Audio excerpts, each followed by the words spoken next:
Hello, welcome back to my channel. I know we just passed Christmas, but I didn't get a chance to do it's become a tradition, to do a Christmas Playboy for my channel. And since we're still in the winter season, I decided to do one for you guys. So this is the December 1990 edition. It was $4.95 at the time. And I chose this one because I love the ones that look very Christmassy, very holiday-ish, and that is not as common as you would think for the Playboys. There aren't a ton that look very Christmassy, but this one does. And it is in the Xennial generation for those of us that were kids in the early 90s. And it has the beautiful Sherilyn Fenn on the cover. And this was the year that Twin Peaks premiered, which earlier this year is when I finally got to see it for the first time, and I loved it.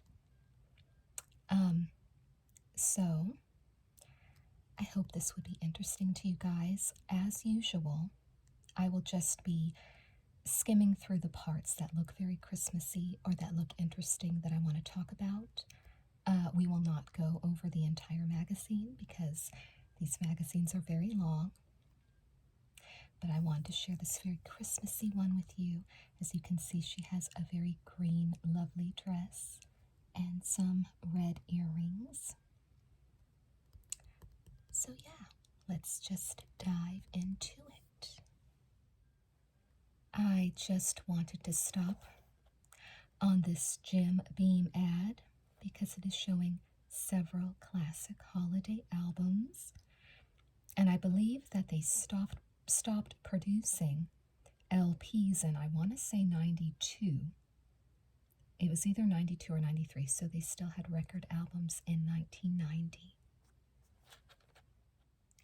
Here is another Christmassy ad for Seagram's Canadian whiskey. No assembly required, doesn't need batteries, won't be returned, the smoothest gift of all. And here we have the holiday gift guide, which are advertisements for specific things to gift the people in your life. This is a Nordic track, Sony Walkmans, music albums, Whistler radar detector for the serious driver on your shopping list, the Advent Heritage Advantage digital ready dual come technology and handcrafted pecan cabinetry, skis, fill her stockings with gifts of gold, so jewelry, a magazine DuPont registry. And here's some of the beloved Playboy art cartoons. It says, I believe in Christmas. I believe in peace on earth so much I can taste it. I know there must be something suggestive there. And here we have the cover girl herself, Fantastic. Meet Twin Peaks' mysterious siren, Sherilyn Fenn. As Audrey Horne, precocious teenaged troublemaker on Twin Peaks, Sherilyn Fenn exudes an overpowering sexuality. The twist her tongue put into a cherry stem won her a job in a brothel and an enduring place in TV lore. I wanted to do some content for you guys, content meaning videos, on Twin Peaks this year, but my voice was just not cutting it, and I did one video, which I liked the format of it, but I was getting comments on my voice, and people thought that the microphone, wasn't working right, but it was my voice. So hopefully in the future I can redo that for you. But I definitely think Sherilyn was excellent on the series. She was so beautiful, and really the entire cast was. And so this is definitely a great piece of a collector's piece. If you are a fan of Twin Peaks, to get you this edition of Playboy, I definitely think it's something that a Twin Peaks fan would love to get their hands on, and I love it very much. And as you can see, she did somewhat, I wouldn't call it, I guess, partially nudity. She didn't do, like, I don't think she did full-on nudity. I have not gone through this magazine in quite a while, but there she is, a little side boob. And it's just a great article. Here she is as Audrey Horne. And it's just a great article talking about the series. Have you guys watched it? I don't want to give too many spoilers if you haven't. I know the show is like 35 years old, but you never know. I just got around to it this year. If you haven't seen it, now is a great time to see it, because I just feel like it just feels very like a show to watch in winter, the fall or winter. It's just such a cozy show. And I know it was labeled as, it's often called horror, and I did not see it that way. I saw it very much as spiritual, I guess I would say, like true crime, spiritual. And I'm not really a religious person, but I have to believe in an afterlife, and I have to believe in justice. And I have heard that David Lynch, the director, does believe in angels. He did believe in God. So I definitely think I'm on the right track when I felt that it was spiritual. I think certain things, represented, hell and demons, things like that. And also, again, I don't want to give you too many spoilers, but true crime topics and just the horrors of the world are very well represented in the series. So if you have not seen it, I highly recommend it. Okay, so I just have not looked at it in a while, and I forgot. There is some nudity here a little bit, at least top nudity. Here is the Miss Beautiful, but very classy and elegant and very 1940s style. Sherilyn Fenn. Here she is over here, so I will have to do some editing to blur some things out, but just definitely a very beautiful, classy, elegant spread she did for this magazine. More shots of her. Again, it's just top nudity, and it's giving very like Vogue Madonna era. I love that era of like classic Hollywood glamour, 1940s, 1950s, and so does Madonna, and so does Sherilyn Fenn. And so that's the take, it looks like, she wanted to do with these pictures, and she did a beautiful job. This is beautiful photography. An excellent addition to your collection if you also collect Playboy, or if you collect Twin Peaks merchandise. Here she is again, and it's calling her the reincarnation of Ava Gardner, which, I don't know, I actually like Sherilyn more than Ava. I mean, during this time period, I think her face was even more beautiful than Ava's. I don't know what classic Hollywood actress I would liken her to, but I think I prefer her face over Ava Gardner's personally. And here we are again to Playboy's Christmas Gift Guide. Exceptional goodies that make giving and getting a Yule delight. This is Canon's Photura fully automatic 35mm camera. The Sinner, if they were good enough for Tom Cruise in Days of Thunder, they're good enough for us. Hand-tooled leather belt, $110. And custom-made deerskin Elmida cowboy boots with sterling silver wingtips, $1,400, both from Falcon Head Boots, Belts, Buckles in Los Angeles. And then this is a diamond, a Swiss quartz watch made of fine ceramics and sapphire crystal for $1,000. And we have more stuff. Rhodium and gold sunglasses by Carrera. Oh no, this is Yeah, $350. Carrera for Porsche design. Costa Mesa. Honda calls its new Cub off-road cycle fun. It can go up to 40 miles per hour from Chicago Honda, about $1,500. And there's some art for art collectors. And a walnut base. What is this? Looks like some kind of a pocket knife, I believe.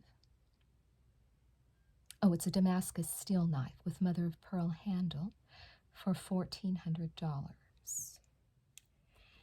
And left, a Pro Tour veteran, Raymond Floyd swears, he swears by his new J's professional drivers. And the media have hailed the club, so these are like golf clubs. $400 per club. Laserdisc player, $3,500. By Pioneer Electronics. And these are stargazers will love the brass-plated telescope with an oak veneer optical tube. This is about $2,500. Some more holiday funny cartoons. It says, "Just what I wanted, a laptop," as in a beautiful woman in lingerie on his lap. That's a cute one. I like that. And this is an article called Not Home for the Holidays, and it is talking about having Christmas somewhere tropical. It's just giving you inspiration about where to go in the Caribbean, different locations to spend your Christmas season, probably if you are a wealthier Playboy reader. And some more cartoon funnies. It says, "This year I became a veggie." And Santa is skinny, so I guess in 1990 they call vegetarians veggies. I guess it's funny when you think about how terminology, how much it has changed since then, the words they used. Like I remember we didn't have the word smoothie back then. They called them health drinks or health shakes, but the word smoothie came along much later. So I guess vegetarians were veggies. And here we have another cartoon. It says, "Come for Christmas brunch, Uncle Scrooge. How does a glass of bubbly and a flaming raspberry tart sound?" And he has a girl in his bed, so I doubt he wants to come down with them. And a glass of bubbly, he has that, and they're calling her a tart. See he already has that, is what's going on here. So these are some fictional celebrity Christmas cards, which it says were written by Robert S. Weeder, so I guess it wasn't really written by Two Live Crew or Donald Trump or Arsenio Hall or Senator Alan Cranston, but it's supposed to be from them. So the Arsenio Hall one says, "It's time for some greetings, so let's get busy. May your holidays all be bright and fizzy. May they not go flat like the haircuts I wear, or like some of the interviews I do on the air. May they bring you much joy, may they bring you the best. May your happiness grow like LaToya's chest. May your Christmas get ratings that go through the roof, and as for your New Year's, woof, woof, woof." So they tried to do a little jab at Arsenio, but I still think he's the best late night host we've ever had. He's absolutely my favorite, and I think I told you guys in another video, but I was at the 1000th episode of his show at the Hollywood Bowl in '93, so 3 years after this magazine came out. And this ad also looks very wintry. It's a ski ad, and it says 21st Century Fox. Her name is Morgan Fox, so it's almost Megan Fox, right? But Morgan Fox. And I believe she's definitely one of the centerfolds in this magazine. Very wintry themed magazine. And here's some more art. It says, I heard the whole Christmas concept was put together years ago in somebody's garage in Bethlehem. And it's a cute little piece of art where they're all in a car going down the street. And there's the cute, I like that classic Playboy girl, Playboy's party jokes. She's like the mascot. And here's a Santa illustration. It says, "We've never regretted relocating to California." Probably like Playboy Mansion is what they're talking about. So that's cute. And this is another cartoon. It looks like it's in a brothel. And it says, "Lord, I love you, sir. We aren't a needy family." Like maybe this man thinks it's a family full of children or full of, young sisters. But no, it is a brothel. I can tell. That's what it's supposed to be. And this article is called "What NASA Wants for Christmas." And it says NASA wants $30 billion plus to build Freedom, a 508-foot space station that could serve as a pit stop for interplanetary crafts. Engineers condemn the orbiting behemoth as too big and too expensive, so NASA's back at the drawing boards.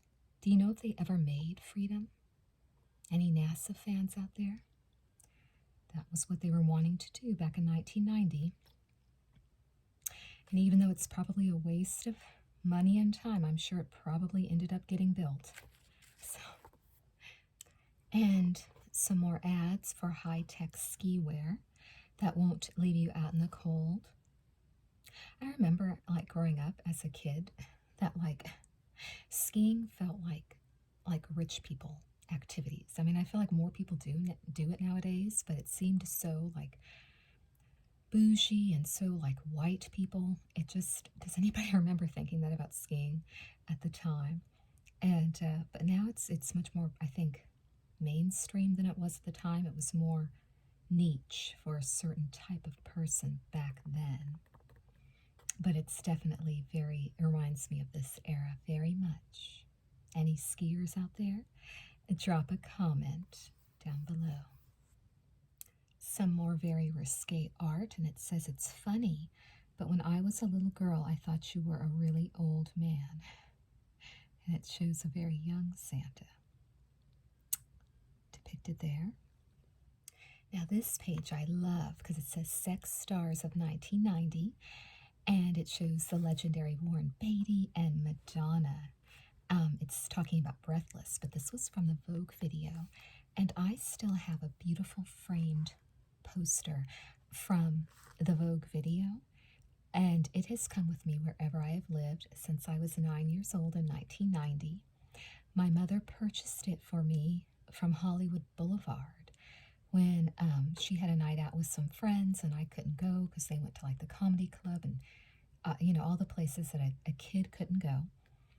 And so I love this era of Madonna. It's like peak Madonna for me. And I saw Dick Tracy in theaters with my aunt back then. And I remember right after going to the Costa Mesa Mall, Suncoast Plaza, I believe. And I bought a t-shirt, a Breathless t-shirt, and a Breathless doll. And I still have them someplace. So I love this picture. I love that it has Madonna and Dick Tracy over here. So cute. More huge stars of 1990. Patrick Swayze and Kim Basinger. Tom Cruise and Sharon Stone and Mel Gibson. I miss the early 90s, you guys. I love the films. 90 through 92 were my favorite years of the decade, of the 90s. My school years, really. Most of my school years were the 90s. And more stars, Sandra Bernhard and Denzel Washington and Paula Abdul, who I was obsessed with. I loved Paula Abdul. I had her cassette tapes. Rob Lowe, Dice Clay. More stars, Laura San Giacomo, Ellen Barkin, Tracy Lords, Cindy Crawford, Elle Macpherson, Claudia Schiffer, so the big models. And more stars, Sherilyn Fenn, Laura Dern, Nicolas Cage, Kyle MacLachlan, again Twin Peaks, Julia Roberts, Michelle Pfeiffer, Daryl Hannah, Uma Thurman, Jennifer Jason Leigh. And this is a great music page, music spread. The incredible Sinead O'Connor that we all miss, and her album over here. I had young parents, you guys. My parents in 1990 were like 27 years old, and I was 9 years old. So we all like they would buy a cassette tape, and then we would all like share it because we all listened to the same music and watched the same movies. So like they had the Sinead cassette tape and other ones. Alana Miles, they're talking about that. My parents had that. It's talking about Depeche Mode. Wow, Mariah Carey, it was her first year. Billy Idol, he was still doing music then. Oh God, it's naming so many. But yeah, me and my parents, and of course I had my own cassette tapes, but we would also, but yeah, me and my parents, we all watched MTV and we shared cassette tapes, and I had my own as well. But I love that era because in the 80s and 90s, my parents were in their teens and 20s and 30s, and they were super young, and I was growing up, and it was just such a good time for all of us. We were all young and healthy and happy. Some more risque art where it says we're decorating the tree, but it looks like she's on his shoulders, naked, and his face is somewhere, so I don't know that this is traditional tree decorating.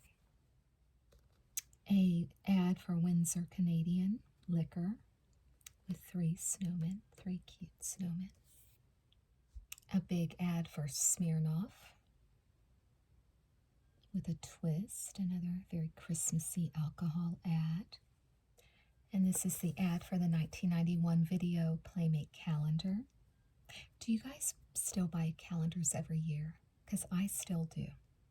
Mine hasn't come yet for the new year, but I ordered a Beavis and Butthead one this year because I just discovered that they're making new episodes and that they have been since 2022, but I just found out about it. So like the past month or two, I've been watching it again. So my wall calendar will be Beavis and Butthead this year because in middle school and high school, I love the show. So drop a comment if you still buy calendars for your wall. Okay, so that was about all I wanted to go over with you in this Playboy magazine. It didn't have as much interesting stuff in it as some of my past ones, but it was still fun to look through for me, and I hope it was interesting for you. How was your 2025, guys? Because mine was very rough. I battle like an invisible illness, and I had my first operation this summer, and it's just been rough, which is why I haven't been able to do as much videos for you as possible, but